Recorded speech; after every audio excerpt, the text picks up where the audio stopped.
टेकत नाना काय तात्या कुत्री रडायला लागली गावात. हो ना, जास्त आजारी कोण आहे म्हणजे हे दोघं सोडून समजायचं यमदूत आलेले आहे. म्हणजे याचा अर्थ आहे कुत्र्यांना दिसतात आणि ज्याच्या करता आले त्याला दिसतात. ते सारखं वर पाहतं. आता वेळ घाल तर 2-4 ओव्या सांगतो. 11 काळे कुट्ट निर्दयनिष्ठ निगरगट्ट ते आपणात बांधून घट्ट फरफरा ओढते बिकट मार्गे काटे कुटे ठाई ठाई खड्डे मोठे दंसते सर्प विंचू कोटे ऊर्ध्व मार्गे ओढते हिंस्र पशु लचक तोडते क्रूर गिधाड बोचुनी खाते रक्तबंबा ऐचारी दया कोणा येईना दूर राहिली नाती गोते राज्य वैभवती संपत्ती पडला येमदूता हाती असाय आणि एकटा. आणि मग तिथं उभं केल्या जातं यम धर्माच्या पुढे चित्रगुप्त लिखाण कामावरचा काढायचं. मग चित्रगुप्त सांगतो हे अधिक मासात सुद्धा शुद्धीवर नव्हतं बरं का. मग प्रश्न विचारला जातो कार्य केशवासी चुकले ते कार्य केशवासी चुकले कार्य केशवासी चुकले यम धर्म पुसे तया दोषी आसी यम धर्म पुसे तया दोषी आसी यम धर्म पुसे दोषी आसी यम धर्म पुसे तया दोषी आसी कार्य केशवासी चुकले कार्य केशवासी चुकले यमधर्म पुसे तया दोषी आसी कार्य केशवासी चुकलेती कथा पुराण श्रवण होते तुम्हा कान डोळे मुख संताची संगती घरी गेल्यावर वाचून घेणे अभंग बरं का. होशीन हो लाव जा. अरे ऑपरेशन मणक्याचं झालं माझ्या काही आवाजाचं झालं का अशोकराव तुम्ही अजिबात शंका घेऊ नका. फक्त आता उचलून आणतात लोक आणि हे जर गेलं असतं तर मला उचलूनही आणलं नसतं कायमचंच उचललं असतं.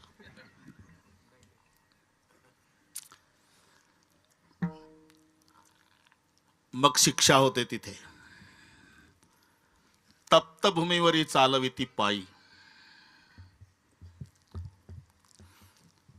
अशी पत्र तारू खैराचे इंगळ बरं का निघता ती ज्वाळ तैल पाकी. पहिलं खिळ्याचं वन आहे आणि त्या खिळ्याच्या वनावून चालवतात. एक यमदूत इकडून धरतो हात एक यमदूत इकडून धरतो त्याला आरपार खिळे घुसेपर्यंत चालवतात.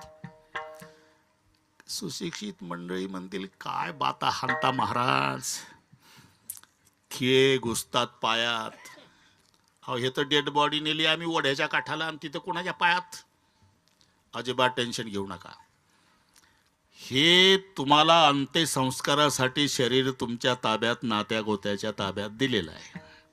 हा जीवात्मा जातो आणि तिथे त्याला भोगण्याकरता एक शरीर मिळतं. आणि हेही पटत नसेल तर तुम्ही आजारी पडा. तुमच्या अंगावर 10,000 रुपयाचा ड्रेस असू द्या तरी दवाखान्यात गेल्यावर हे उतरून ठेवतात आणि तिथला झगा घालावा लागतो. झगा तिथं झगा तयार आहे तुम्ही नका टेन्शन घेऊ. मग एक अशी पत्र तारू खैराचे इंगळ आरपार छिद्र पडले की त्या निखाऱ्याहून चालवतात.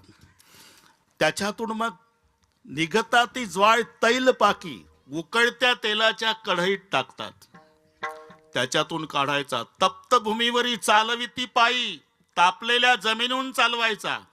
लाल झालेला लोखंडाचा खांब त्याला कवटाळला लावायचा. अग्निस्तंभाबाही कवटाळते अग्निस्तंभाबाई कवटाळते अग्निस्तंभाबाई कवटाळते भूमीवरी चालविती पायी भूमीवरी चालविती पायी भूमीवरी चालविती पायी भूमीवरी चालविती पायी अग्निस्तंभाबाई कवटाळते अग्निस्तंभाबाई कवटाळते अग्निस्तंभाबाई कवटाळते तप्त भूमीवरी चालविती पायी अग्निस्तंभाबाही कवटाळती म्हणून या तुका येतो काकुळती. हे सशास्त्र क्रवणावरून ज्याला कळून चुकलं की सर्वात मोठं दुःख मरणाचं आहे म्हणजे पर्याय आणि यम यातनेचा आहे. म्हणून संत काकुळतीला येऊन सांगतात जन्म मानवाचा मिळाला आता जन्माला यावं लागणार नाही आणि यमाची यातनाही सहन करावी लागणार नाही.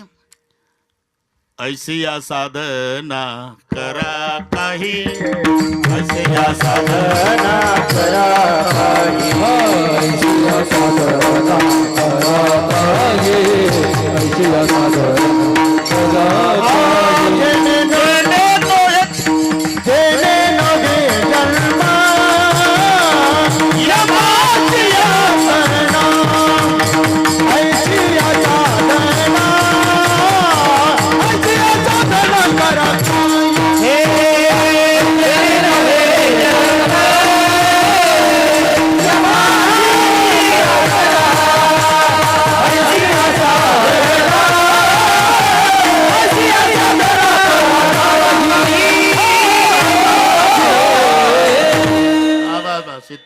आपण हं? आता पुन्हा जन्माला यावं लागणार नाही आणि यमाची यातना सहन करावी लागणार नाही. जेणे नोहे जन्म यमाची यातना ऐसिया साधना करा काही. ही ज्याला शास्त्रावरून कळून चुकलं नाना तो तुकोबारायाच्या चरणी डोकं ठेवून म्हणला, महाराज आम्ही कीर्तन ऐकलं ते अवधूत बाबांना आणला होता. कुठला बाबा? आता यमाची यातना सहन करावी लागणार नाही, पुन्हा जन्माला यावं लागणार नाही असं काहीतरी सांगा. तुकोबाराय म्हणले याच्यासाठीच लोक माझ्याकडे येतात आणि मी त्यांना उपाय सुचवतो. ज्यांनी ज्यांनी माझ्या उपायाचं अवलंबन केलं त्याला त्याला फायदा झाला.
साधक मंडळी माझ्याकडे येतात.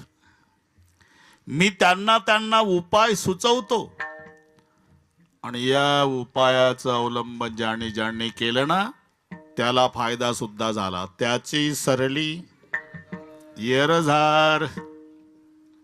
इथपर्यंत आलो. प्रत्येकाची पद्धत असते. अभंगात कसा प्रवेश करायचा हे वक्त्याने ठरवायचं. सगळे केंद्र सरकारचा नियम आहे काय? पहिल्या चरणापासून सुरू करणे. जिथं जमलं तिथं शिरायचं. विठ्ठला विठ्ठल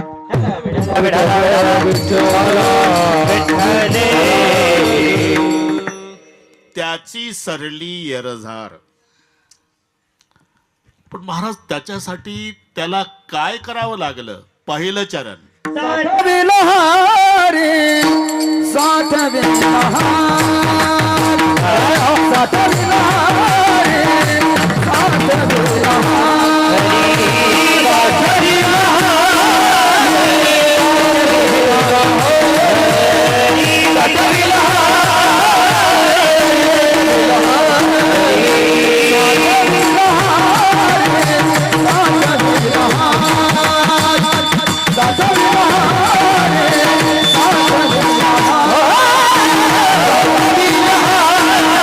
Yeah.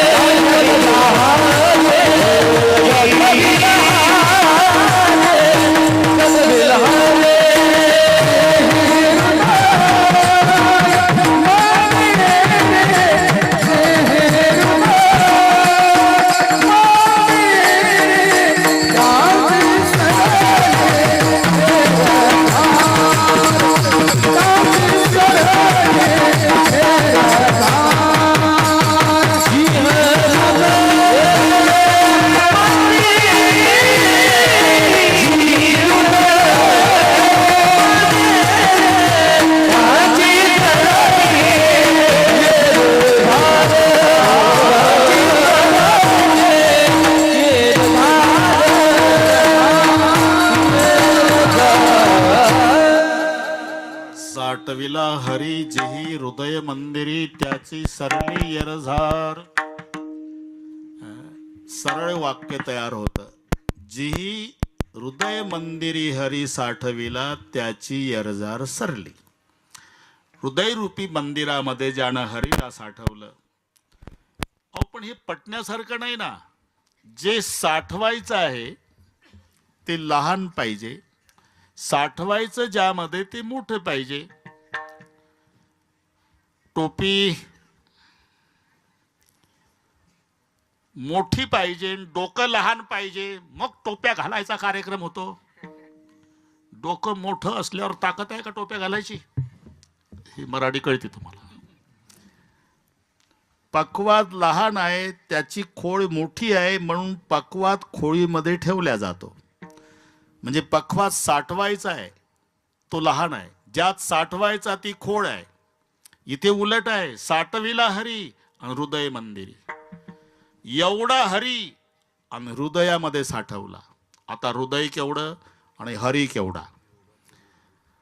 हरी केवढा म्हटल्यापेक्षा तेवढाच, त्याच्या एवढाच त्याला उपमान आहे. सागरम सागरोपमहा. समुद्र समुद्रा एवढा, आकाश आकाशासारखंच, बस त्याला उपमा नाही. एक थोडक्यात सांगतो नाना. भगवान श्रीकृष्णाचं लग्न होतं, कोणतं होतं कोणास माहीत, 16,108 झाले. मी तरी किती पत्रिका लक्षात ठेवू. आणि ते